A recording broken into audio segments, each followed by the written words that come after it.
কলিজার টুকরা প্রাণ প্রিয় রানীনগরবাসী, নওগাঁ জেলাবাসী, বলেন তো দেখি ইমানের পথে মরণ দরকার আছে না নেই? আর ওজরে পিছনের ভাইরা আছে না নেই? আল্লাহ রাব্বুল আলামিন জানিয়ে দিচ্ছেন, বান্দারে যদি ইমানের পথে যদি তুমি মরতে চাও, তোমাকে এক নম্বর আমি আরেকটা আমলের কথা জানিয়ে দিলাম, ফাআসা বাহুমুল্লাহু বিমা ক্বালু জান্নাতিন তাজরি মিন তাহতিহাল আনহার ওয়া যালিকা জাযাউল মুহসিনিন।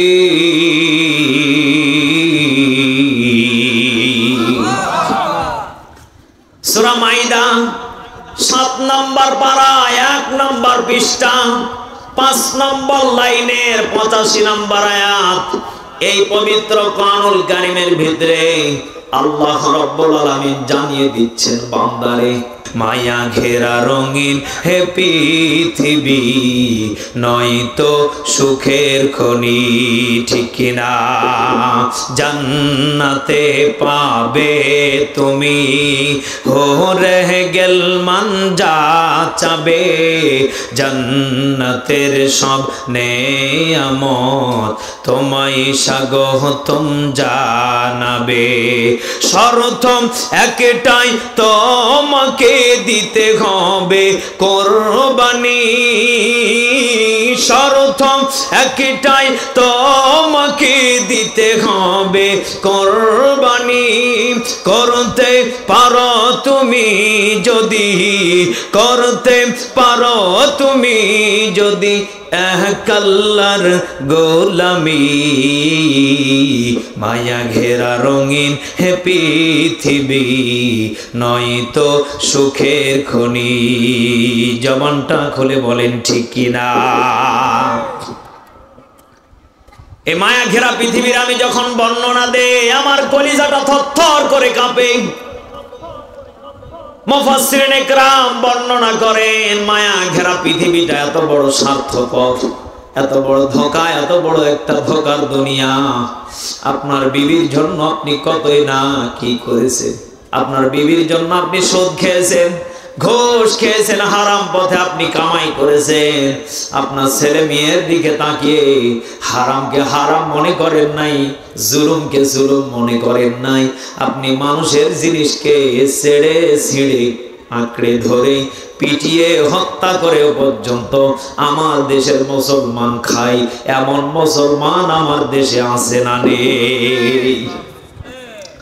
অথচ আল্লাহ নবীজি বলতেছেন, আমার যারা উম্মতে মুহাম্মাদি হবে তাদের গুনাহগুনের ভিতরে এমন যেন গুনাহগুন না থাকে, তাদের হারাম যেন অবৈধ পথটা যেন তারা বন্ধ করে দেয়। গত কয়েকদিন আগে আমি সাতক্ষীরা মাহফিলে যাচ্ছিলাম। সম্ভবত আপনাদের বাংলাদেশের সুনামধন্য একটি জেলা, পাবনা জেলা। ঈশ্বরদীতে একজন মুরব্বী বয়স্ক লোক, বয়স প্রায় 70-এর কাছাকাছি, দুইটা হ্যান্ড মাইক হাতে নিয়ে আছে, বিশাল বড় একটা সিট বুকে ঝুলিয়ে আছে, ঘাড়ে ভাবে করে নিয়ে আছে। ওখানে মাইকে প্রচার করা হচ্ছে, সুদ কেউ খেও না, হারাম পথে কামাই বন্ধ করে দাও, কারণ আমি জানি হারাম পথের কামাই তোমাকে দুনিয়াতে আনন্দ যদিও দিতে পারে, তোমার বউ তোমাকে যদিও সুখ দিতে পারে, কিন্তু তোমার কবর তোমাকে ছাড়বে না। কবরটা হবে সাপের কারখানা, আর কবরটা হবে আগুনের কারখানা। এই জন্য হারাম পথের অবৈধ পথের কামাই বন্ধ করা দরকার আছে না? অথচ দেশের কত মুসলমান আছে, বউ বলে প্রাণের স্বামী আমার, কলিজার টুকরা জানেমান, পাশের বাড়ির ভাবি কত দামি ফ্রিজ কিনেছে, আমার লাগবে। স্বামী কি করবে? যা কামাইছিল হারাম পথে না কামাই করে কোনো লাভ নেই, বউয়ের মনের আশা পূরণ করা লাগবে।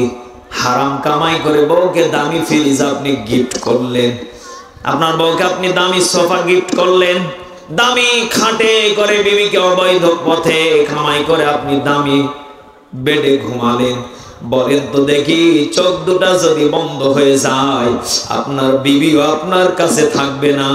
বিবিও বলবে তাড়াতাড়ি করে বাঁশের জঙ্গলে একে গর্ত করে পুঁতে আসো, কারণ একে দেখলেই আমার ভয় করে। কথা বলেন ঠিক কিনা? ঈমানের পথে অবিচল থেকে আমার মরণ যেন হয়। আমিন বলেন। কোরআনের পথে অবিচল থেকে আমার মরণ যেন হয়। তোমারই কাছে মিনতি আমার, আল্লাহু আকবার। তোমারই কাছে মিনতি আমার, হে রহিম দয়াময়। ঈমানের পথে অবিচল থেকে আমার মরণ যেন হয়। জবানটা খুলে বলেন আমিন। ফাসাবাহুল্লাহ, প্রত্যেকটা বান্দাকে বান্দিকে সম্মানিত করে সম্মান দিয়ে আমি আল্লাহ কেবলমাত্র শুধুমাত্র পাঠিয়েছি। জবান খুলে বলেন আলহামদুলিল্লাহ। এই মানুষটাকে সম্মান দিয়েছেন কে? বলেন বলেন আল্লাহ। এই সম্মানটা যদি আল্লাহ দিয়ে থাকে, আল্লাহ পাক বলেন বান্দা তোমাকে আবারও নিষিদ্ধ করে দিলাম, জানিয়ে দিলাম, খাইরিহি ওয়া শাররিহি মিনাল্লাহি তাআলা। জোরে বলেন আল্লাহু আকবার। কলিজার টুকরা বাবাজিরা বলেন তো দেখি, আমাদের ভালো মন্দ কার কাছে? আরো জোরে বলেন কার কাছে? অথচ আমার দেশের কত মুসলমান বলে পীর বাবা ছাড়া জান্নাতে যাওয়ার কায়দা নেই। একথা বলে না কেন? পীরের বাড়িতে গরু নিয়ে যায়, মসজিদে এক ওয়াক্ত নামাজের খবর নেই, ও নাকি মনে মনে নামাজ পড়ে। টাটকা শয়তান। একথা বলে না কেন? বলে মনে মনে নামাজ